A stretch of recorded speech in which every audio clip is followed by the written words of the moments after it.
हरदम वही लोग ज्यादा परेशान और दुखी रहते हैं जो अपने जीवन में छोटी छोटी बातों को दिल से लगा लेते हैं और बुरा मानकर बैठ जाते हैं। किसी ने उनको गलत बात बोल दी, उनका अनादर कर दिया, बेइज्जती कर दी, चलो ये तो समझ में आता है, लेकिन किसी ने उनकी तारीफ नहीं की, उनकी प्रशंसा नहीं की, वो इस बात का भी बुरा मान जाते हैं और छोटी छोटी बातों को मन ही मन अपने भीतर ही भीतर एक कचरे की तरह इकट्ठा करते चले जाते हैं। फिर वही कचरे की सड़न उनकी सोच और उनके चेहरे पर दिखाई देने लगती है। हरि कृष्ण कहते हैं, कुछ बुरी बातों को बार बार याद करके हमारी परेशानियां बढ़ती हैं, मन अशांत होता है। दुख देने वाली बातों को भूलकर हमें आगे बढ़ना चाहिए। क्रोध वो अग्नि है जो खुद के साथ साथ दूसरों को भी भस्म करती है।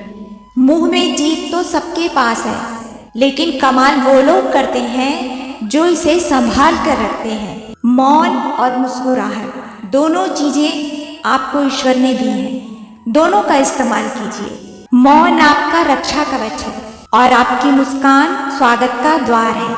चुप रहना एक साधना है और सोच समझकर बोलना एक कला है।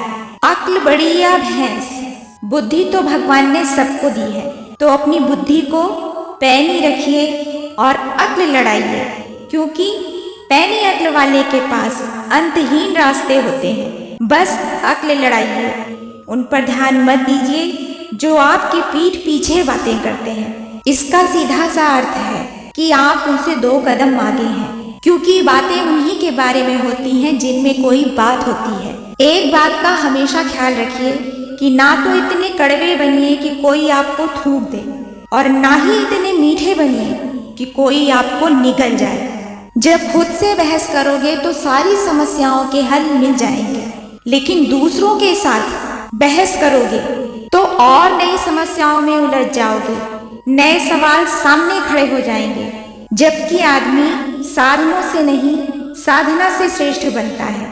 इंसान भवनों से नहीं भावना से श्रेष्ठ बनता है। उच्चारण से नहीं उच्च आचरण से श्रेष्ठ बनता है। भगवान कहते हैं, मेहनत सीढ़ियों की तरह होती है और भाग्य लिफ्ट की तरह होता है। किसी भी समय लिफ्ट तो बंद हो सकती है, पर सीढ़ियां हमेशा आपको ऊंचाइयों की ओर ले जाने के लिए ही होती हैं। किसी की मेहनत को नजरअंदाज करके लोग उसे किस्मत का धनी बोल देते हैं और खुद को किस्मत का मारा हुआ दिखाते हैं, खुद को बदकिस्मत जताते हैं। ईश्वर कहते हैं, किसी की किस्मत अच्छी है बोलने से पहले एक बार उसकी मेहनत भी जरूर देख लेनी चाहिए। इसलिए हमेशा कर्म पर ध्यान दो, निस्वार्थ भाव से कर्म करते रहो। जो भी होगा अच्छा ही होगा, थोड़ा लेट होगा पर लेटेस्ट होगा।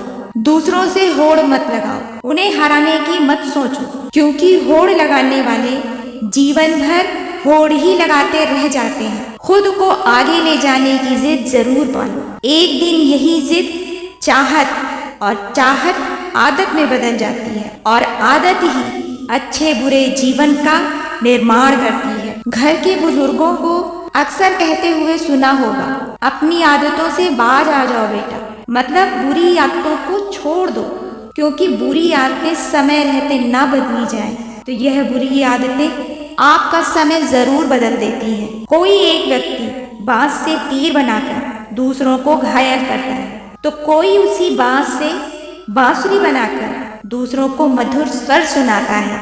आलस्य भी एक बुरी आदत है। कामचोर इंसान ही अपने आलस्य को किस्मत का नाम देते हैं। आलस्य ऐसी बुरी आदत है जो हमें आराम करना सिखाती है, वो भी बिना थके।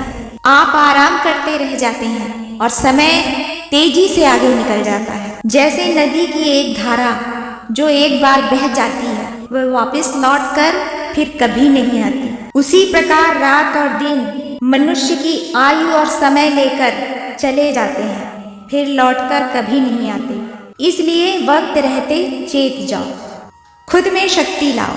शक्ति जीवन है, निर्बलता मृत्यु है, विस्तार जीवन है, संकुचन मृत्यु है, प्रेम जीवन है, द्वेष मृत्यु है।